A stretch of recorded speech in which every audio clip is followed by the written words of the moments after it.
ഘട്ടത്തിൽ അങ്ങനെ ഒരു കസ്റ്റഡി എന്ന് പറയാൻ കഴിയില്ല. ചില വിവരങ്ങൾ ശേഖരിക്കാനായാണ് ഇയാളെ പോലീസ് സ്റ്റേഷനിലേക്ക് കൊണ്ടുവന്നത്. അതേസമയം പോലീസ് എല്ലാവരെയും ഒരു സംശയത്തിന്റെ കണ്ണിലൂടെയാണ് നിലവിൽ നോക്കുന്നത്. ആർക്കും ഒരാനുകൂല്യവും നൽകുന്നില്ല എന്ന് നേരത്തെ തന്നെ പോലീസ് പറഞ്ഞിരുന്നു. അതിന്റെ കൂടി പശ്ചാത്തലത്തിൽ പൂജാരിയെ നല്ല ബന്ധുക്കളെ ഉൾപ്പെടെ ഒരുപക്ഷെ കസ്റ്റഡിയിൽ എടുത്തേക്കാവുന്ന സാധ്യത കൂടി ഉണ്ട്. പക്ഷേ ഈ ഘട്ടത്തിൽ അങ്ങനെ പോലീസ് കടക്കുന്നില്ല. നിലവിൽ അതുമായി ബന്ധപ്പെട്ട ചില കാര്യങ്ങൾ ചോദിച്ചറിയുക എന്നുള്ളതാണ്. പ്രധാനമായും ഈ പൂജാരിയുമായി ബന്ധപ്പെട്ട് നടത്തിയ സാമ്പത്തിക ഇടപാടുകൾ, അതിന്റെ ചില കാര്യങ്ങൾ ഒക്കെ പോലീസ് ശേഖരിക്കുന്നുണ്ട്. അത് ശേഖരിച്ചു വരികയാണ്. അതിനുശേഷം ഏതെങ്കിലും തരത്തിലുള്ള ഇടപാടുകൾ ഈ കൊലപാതകത്തിലേക്ക് നയിക്കാവുന്ന കാരണങ്ങൾ ഈ പൂജാരിക്ക് ഉണ്ടോ എന്ന്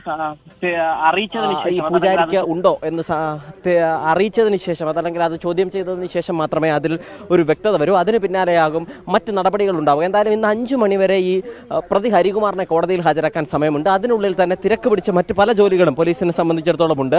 അത്തരം ജോലികളിലേക്കാണ് പോലീസ് നിലവിൽ നിൽക്കുന്നത്. അതിലെ പ്രധാനപ്പെട്ട കാര്യം നിലവിൽ ഈ പോലീസ് അതുമായി ബന്ധപ്പെട്ട് പറയുന്ന ചില കാര്യങ്ങളുണ്ട്. അതായത് ഈ കുടുംബത്തിൻ്റെ സാമ്പത്തിക സ്ഥിതി അന്വേഷിക്കണം, കുടുംബത്തിൻ്റെ വിശ്വാസ പശ്ചാത്തലം അന്വേഷിക്കണം തുടങ്ങിയ കാര്യങ്ങൾ. മാത്രമല്ല ഇപ്പോൾ നിർണായകമായി ഈ ശ്രീധുവിൻ്റെ ഭർത്താവും ഒപ്പം തന്നെ ഭർത്തൃപിതാവും ഈ ശ്രീധുവിനെതിരെ മൊഴി നൽകിയിട്ടുണ്ട്. ആ മൊഴി ഇങ്ങനെയാണ്: താൻ പറയുന്നതൊന്നും ഭാര്യ കേൾക്കാറില്ല, അതുകൊണ്ട് തന്നെ കൊലപാതകത്തിൽ ഏതെങ്കിലും തരത്തിൽ പങ്കുണ്ടോ എന്ന് അന്വേഷിക്കണം എന്നുള്ളതാണ് ആ മൊഴി. അതുകൊണ്ട് ആ മൊഴി കൂടി ഇപ്പോൾ പോലീസ് കാര്യമായി പരിഗണിക്കുന്നുണ്ട്. അതുകൊണ്ട് തന്നെ എല്ലാവരെയും സംശയത്തിൻ്റെ ിലൂടെയാണ് നോക്കുന്നത്.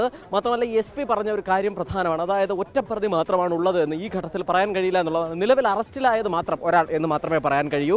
ഇന്നലെ നമ്മൾ സൂചിപ്പിച്ചതുപോലെ ഈ കുടുംബത്തിലെ പലരും ഇനിയും കേസിൽ പ്രതിയാവാനുള്ള സാധ്യത കൂടി നിലനിൽക്കുകയും ചെയ്യുന്നുണ്ട്. അപ്പോൾ ഇതെല്ലാം പരിശോധിച്ച് ഒരു വ്യക്തത വരുത്തുക എന്നുള്ളതാണ് പോലീസിനെ സംബന്ധിച്ചിടത്തോളമുള്ള നിലവിലെ പ്രധാനപ്പെട്ട കാര്യം. അതിൻ്റെ കൂടി പശ്ചാത്തലത്തിൽ പോലീസ് നിലവിൽ ഈ സ്റ്റേഷനിൽ പലരെയും ഒരേ സമയം മൊഴി ശേഖരിക്കുകയാണ്. അതിൽ ഈ സ്റ്റേഷനുള്ളിൽ ഇപ്പോൾ ശ്രീധുവിൻ്റെ ഭർത്താവുണ്ട്, ഭർത്തൃപിതാവുണ്ട്, ശ്രീധുവിൻ്റെ അമ്മയുണ്ട്, മുത്തശ്ശിയുണ്ട്, വല്യച്ഛനുണ്ട്, ആ കുഞ്ഞിൻ്റെ വല്യച്ഛനുണ്ട്, ഒപ്പം തന്നെ ആ കുഞ്ഞിൻ്റെ സഹോദരി, മൂത്ത സഹോദരിയുമുണ്ട്. ഈ മൂത്ത സഹോദരി നേരത്തെ ഈ ഹരികുമാർ നേരത്തെയും ഉപദ്രവിച്ചിട്ടുണ്ട് എന്ന് ശ്രീധു മൊഴി നൽകിയിട്ടുണ്ട്.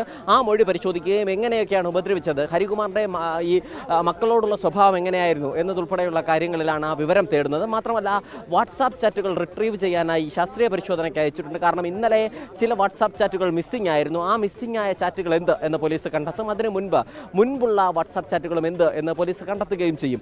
മാത്രമല്ല ഈ പൂജാരിയെ കൂടി ഇവിടെ എത്തിച്ചതോടുകൂടി യഥാർത്ഥത്തിൽ സലീം ഇപ്പോഴും നിലവിൽ പോലീസിന് ഈ പറയുന്ന അമ്മാവൻ കുറ്റം സംബന്ധിച്ച് നാട്ടുകാർ പറയുന്നത് അമ്മാവൻ അത് കുറ്റം ഏറ്റെടുത്തതാണ് എന്ന് പറയുന്ന നാട്ടുകാരുണ്ട്. അമ്മ ശ്രീധുവിലെ കണക്ട് ചെയ്യുന്ന എന്തെങ്കിലും തെളിവില്ല. ഈ പറയുന്ന എന്തോ വാട്സാപ്പ് ചാറ്റുകളല്ലാതെ ഒരു ക്രിസ്റ്റൽ ക്ലിയർ എവിഡൻസ് ഇപ്പോഴും പോലീസിൻ്റെ പക്കലില്ല എന്ന് വേണ്ട മനസ്സിലാക്കാൻ. അതിനെപ്പറ്റി പോലീസ് ഒരു ക്ലാരിറ്റി എപ്പോൾ തരും എന്നാണ് പ്രതീക്ഷിക്കേണ്ടത് സലീം?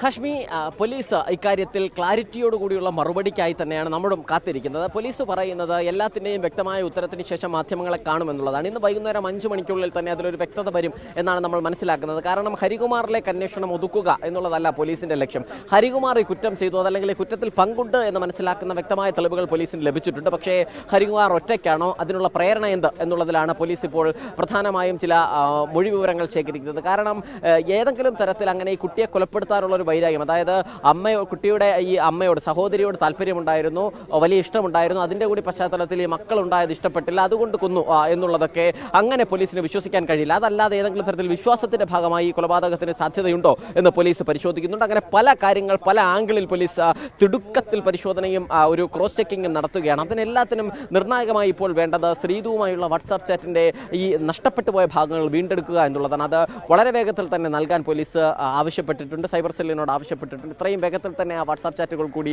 തിരികെ ലഭിക്കുകയും ചെയ്യും. അപ്പോഴും ഈ ശ്രീധുവിനെ കൂടി ഇപ്പോൾ പോലീസ് വീണ്ടും സംശയത്തിൻ്റെ കണ്ണിലൂടെ നോക്കുന്നുണ്ട്. അതിൻ്റെ പ്രധാനപ്പെട്ട കാരണം ഏറ്റവും ഒടുവിലായി അല്പസമയം മുൻപ് ശ്രീധുവിൻ്റെ ഭർത്താവ് നൽകിയ മൊഴിയാണ്. ശ്രീജിത്ത് നൽകിയ മൊഴി പ്രകാരം താൻ പറയുന്നതൊന്നും അനുസരിക്കാറില്ല. മാത്രമല്ല ഭാര്യയുടെ പല ഇടപാടുകളും കാര്യങ്ങളും ദുരൂഹമാണ് എന്നുള്ളത് കൂടി പറയുന്നുണ്ട്. മാത്രമല്ല ഇപ്പോൾ ഇവിടെ എത്തിച്ചിരിക്കുന്ന പൂജാരി, ആ പൂജാരിയുടെ ഒരർത്ഥത്തിൽ അടിമയായിരുന്നു ഈ ശ്രീധു എന്ന് പറയുന്നുണ്ട്. അതായത് പല കാര്യങ്ങളും എന്തും ഈ പൂജാരി പറയുന്നത് ചെയ്യൂ, ഏറ്റവും ഒടുവിൽ ഈ സഹോദരനും സഹോദരിയും തലമുണ്ടനം ചെയ്തിരുന്നു ഈ പിതാവിൻ്റെ മരണശേഷം. അതും ഈ പൂജാരി പറഞ്ഞതിന് പ്രകാരം ചെയ്തതാണ് എന്ന് പോലീസ് പറയുന്നുണ്ട്. അതുകൊണ്ട് തന്നെ മാത്രമല്ല ഇവർ തമ്മിൽ എന്തെങ്കിലും സാമ്പത്തിക ഇടപാടുകൾ കൂടി നടത്തുന്നുണ്ട്. വലിയ തുകയുടെ സാമ്പത്തിക ഇടപാടൊക്കെ ഇവർ തമ്മിൽ ഉണ്ടായിരുന്നു എന്ന് പറയുന്നുണ്ട്.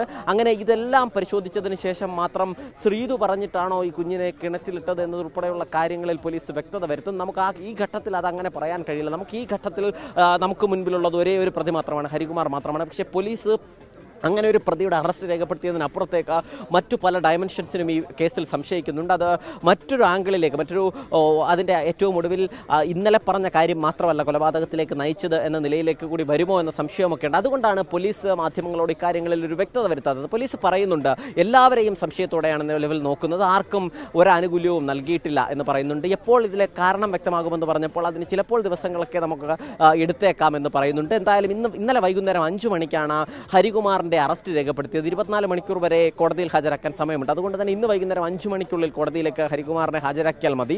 അതിനുള്ളിൽ തന്നെ പരമാവധി തെളിവുകൾ ശേഖരിച്ച് മറ്റേതെങ്കിലും അറസ്റ്റ് ഇതുമായി ബന്ധപ്പെട്ട് നടത്തേണ്ടതുണ്ടോ എന്നും പോലീസ് പരിശോധിക്കുകയാണ്. അതിനൊക്കെ ഒടുവിലായിരിക്കും ആ കേസിൽ ഒരു കാര്യങ്ങൾ ക്ലിയറായി വരിക. ക്ലിയറായി വന്നതിന് ശേഷം ഒരു ക്ലിയർ പിക്ചർ വന്നതിന് ശേഷം മാത്രമായിരിക്കും പോലീസ് മാധ്യമങ്ങൾക്ക് മുൻപിൽ ഒരു വിശദീകരണം നടത്തുക. SP 2 തവണ മാധ്യമങ്ങളോട് പ്രതികരിച്ചിരുന്നു. പക്ഷേ അതൊരു പൂർണ്ണാർത്ഥത്തിലുള്ള പ്രതികരണമായിരുന്നില്ല. ഒരു ചെറിയ ബൈറ്റ് ഇതിൽ ചില കാര്യങ്ങൾ, ചില സംശയങ്ങളുണ്ട്, മറ്റു ചില ചോദ്യം ചെയ്യലുകൾ നടക്കുന്നുണ്ട്, എല്ലാവരെയും സംശയമുണ്ട്, പൂജാരിയെ സംശയമുണ്ട്, അങ്ങനെ പല കാര്യങ്ങളും പറഞ്ഞതല്ലാതെ യഥാർത്ഥ മോട്ടീവ് എന്ത് എന്ന് സൂചിപ്പിക്കുന്ന ഒരു കാര്യങ്ങളും പോലീസും നൽകിയിട്ടില്ല. അതുകൊണ്ട് തന്നെ SP ഇന്ന് 11:30 മാധ്യമങ്ങളെ കാണാം എന്ന് ആദ്യം അറിയിച്ചിരുന്നതാണ്. അതിനുശേഷമാണ് ഈ കേസിൽ കൂടുതൽ ഡെവലപ്മെൻറ്റുകൾ ഉണ്ടാകുന്നത്. അതിന് പിന്നാലെ തന്നെ ആ വാർത്താ സമ്മേളനം, ആ കൂടിക്കാഴ്ച, മാധ്യമങ്ങളുമായുള്ള ആ കൂടിക്കാഴ്ച മാറ്റിയിട്ടുണ്ട്. അതും സലീം ഇപ്പോൾ പൂജാരിയുമായി ബന്ധമുണ്ട്, അങ്ങനെ വിളിച്ചു വരുത്തി സ്റ്റേഷനിൽ കൊണ്ടുവന്ന് ചോദ്യം ചെയ്യേണ്ട രീതിയിൽ എന്തോ സംതിങ് ഉണ്ട് എന്ന് പോലീസ് സംശയിക്കുന്നുണ്ടല്ലേ? അല്ലെങ്കിൽ ഫോണിൽ കൂടിയൊക്കെ അന്വേഷിച്ചാൽ മതിയല്ലോ സലീം. ഇത് വിളിച്ചു വരുത്തി ഇവരുടെ കൂടെ ഇരുത്തിയൊക്കെ ചോദ്യം ചെയ്യണമെങ്കിൽ എന്തോ ബന്ധം ഈ പൂജാരിക്ക് പോലീസ് സംശയിക്കുന്നുണ്ടല്ലേ സലീം?